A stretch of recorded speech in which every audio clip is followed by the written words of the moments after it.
Welcome students, आज हम पढ़ेंगे रेस्पिरेशन के बारे में।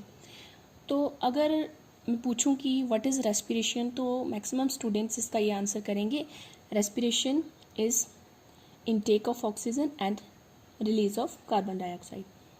बट ये कॉमन मैन लैंग्वेज डेफिनेशन है।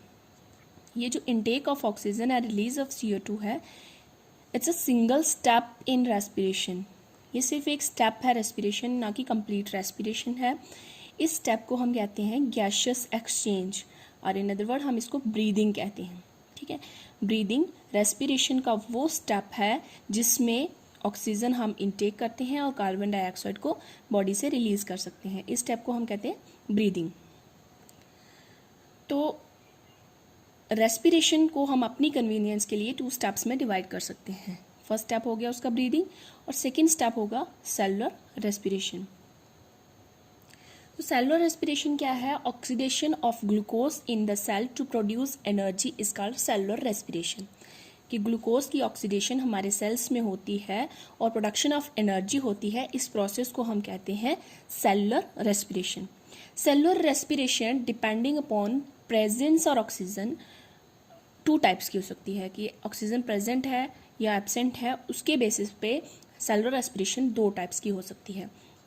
पहली होती है एरोबिक और दूसरी anaerobic. Aerobic type of respiration वो होती है जिसमें ऑक्सीजन की प्रेजेंस मस्ट होती है, जिसमें ऑक्सीजन चाहिए होती है हमें। और एनारोबिक रेस्पिरेशन वो होती है जो ऑक्सीजन की एब्सेंस में होती है। तो यहाँ पर मैंने सेलुलर रेस्पिरेशन की डेफिनेशन लिख दी है, अगर आप नोट करना चाहो तो कर सकते हो। Cellular respiration, the oxidation of glucose in the cell is called cellular respiration. तो हमने देखा रेस्पिरेशन में फर्स्ट स्टेप आ गया ब्रीदिंग, सेकंड स्टेप आ गया सेलुलर रेस्पिरेशन। तो सेलुलर रेस्पिरेशन को भी हम फर्दर 2 स्टेप्स में डिवाइड कर लेंगे हम अपनी कन्वीनियंस के लिए। फर्स्ट स्टेप हो जाएगा इसका ग्लाइकोलिसिस और सेकंड स्टेप हो जाएगा इसका क्रेब्स साइकिल।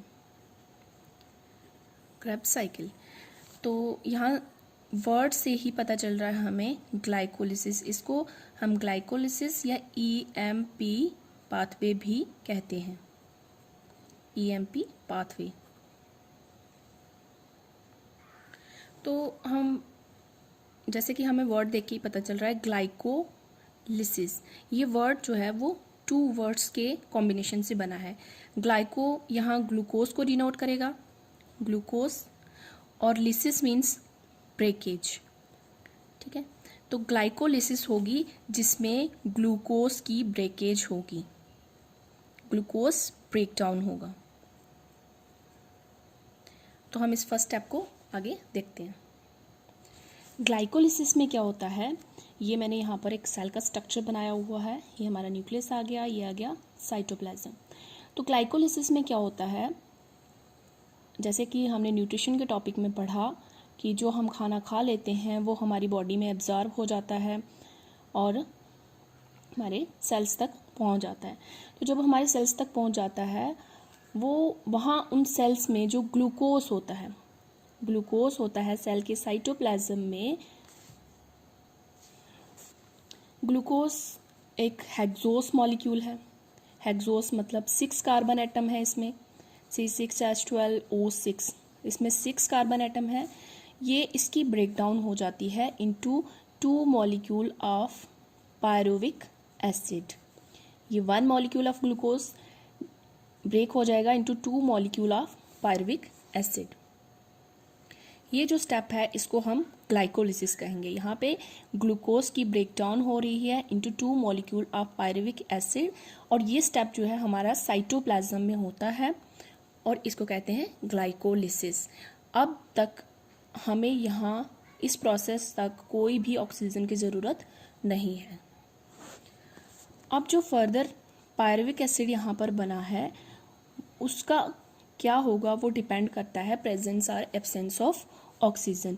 अगर ऑक्सीजन प्रेजेंट है तो एरोबिक रेस्पिरेशन होगी, अगर ऑक्सीजन एब्सेंट है तो एनारोबिक रेस्पिरेशन होगी। और एनारोबिक रेस्पिरेशन में जो बाय प्रोडक्ट हैं वो क्या बनेंगे, पायरुविक एसिड से। इसके भी 2 फेट्स हैं, एक टाइप की एनारोबिक रेस्पिरेशन में इथाइल अल्कोहल और वाटर बनता है बाय प्रोडक्ट और वाटर, और दूसरी टाइप की एनारोबिक रेस्पिरेशन में लैक्टिक एसिड प्रोड्यूस होता है। ठीक है, सॉरी यहाँ वाटर नहीं, CO2 प्लस एनर्जी और यहाँ पर भी प्लस एनर्जी। ओके, तो इस टाइप की एनारोबिक रेस्पिरेशन जो है वो किस में होती है? यीस्ट सेल्स में और प्लांट सेल में।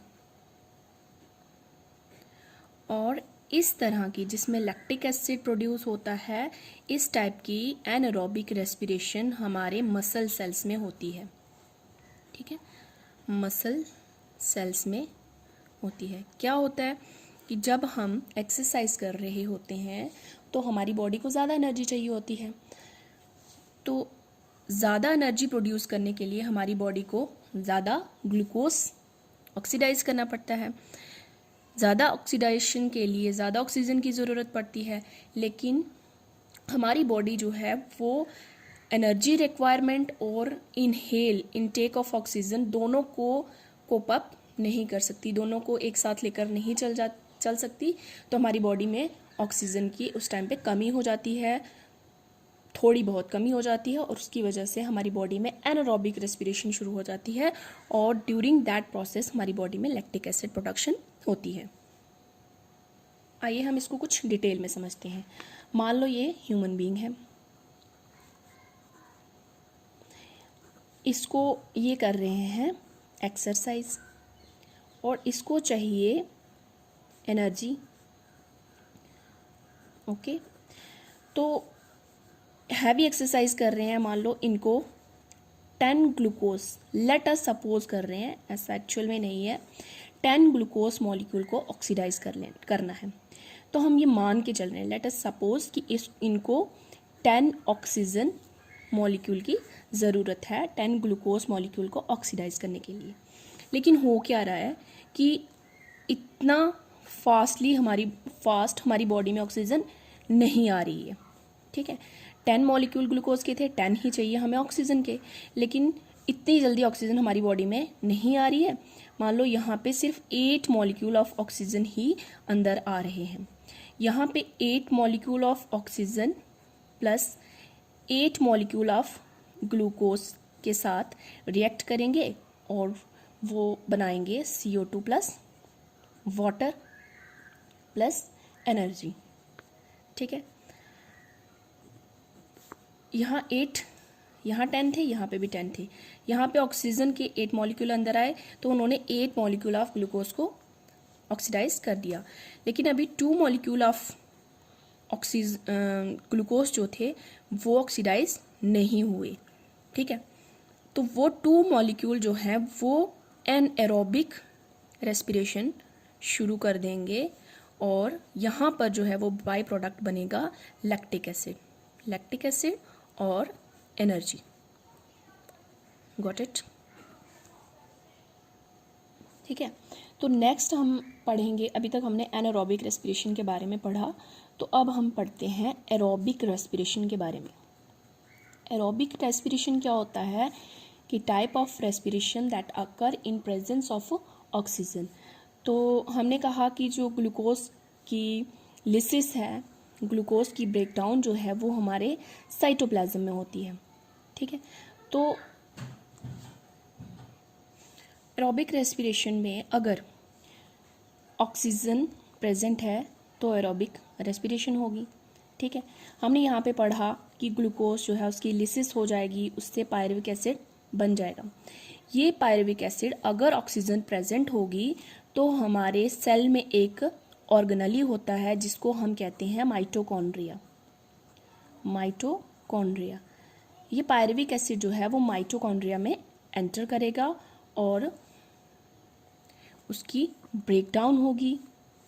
ठीक है, पायरुविक एसिड की ब्रेकडाउन होगी और हमारे पास एंड प्रोडक्ट जो है वो CO2 plus water plus energy release होगा।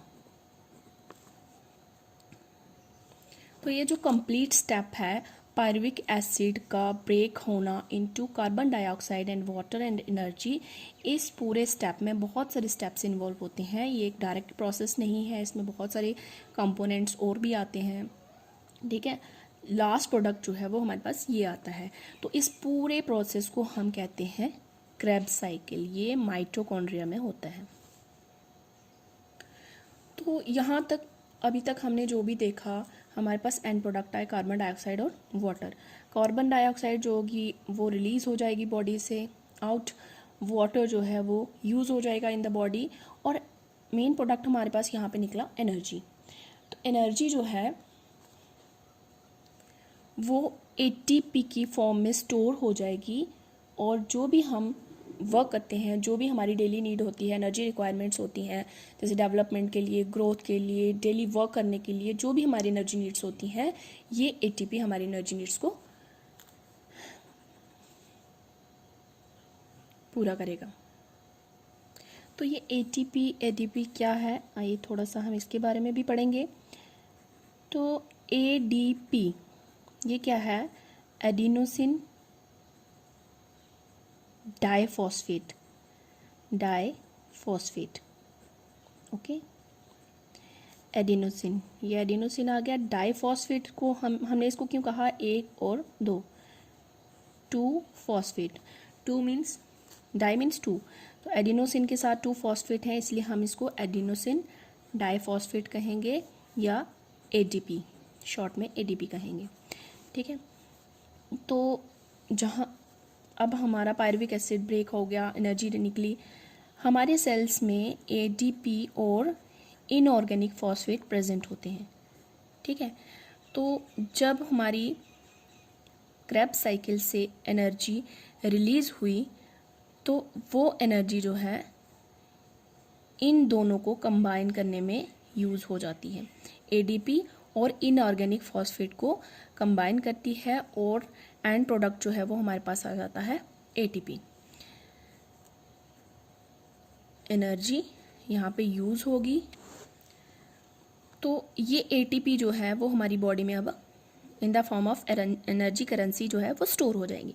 जब भी हमें एनर्जी की नीड होगी तो ये प्रोसेस रिवर्स हो जाएगा। अब क्या होगा, एटीपी, टीपी क्यों कहेंगे अब हम, अब 1 2 3 फॉस्फेट आ जाएंगे, इसलिए इनको ट्राई फॉस्फेट कहेंगे, तो ये बन जाएगा एडिनोसिन ट्राइफॉस्फेट, इसलिए इनको हम कहेंगे एटीपी। तो जब हमें एनर्जी की नीड होगी तो ये रिएक्शन रिवर्स हो जाएगी। क्या रिवर्स हो जाएगी, एटीपी जो है वो कन्वर्ट हो जाएंगे एडीपी प्लस इनऑर्गेनिक फॉस्फेट।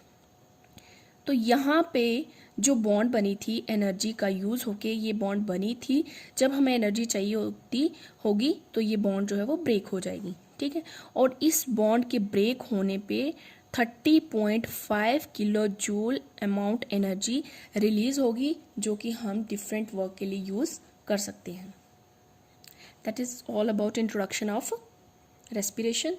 तो नेक्स्ट डिटेल में अब हम इसको आगे पढ़ेंगे।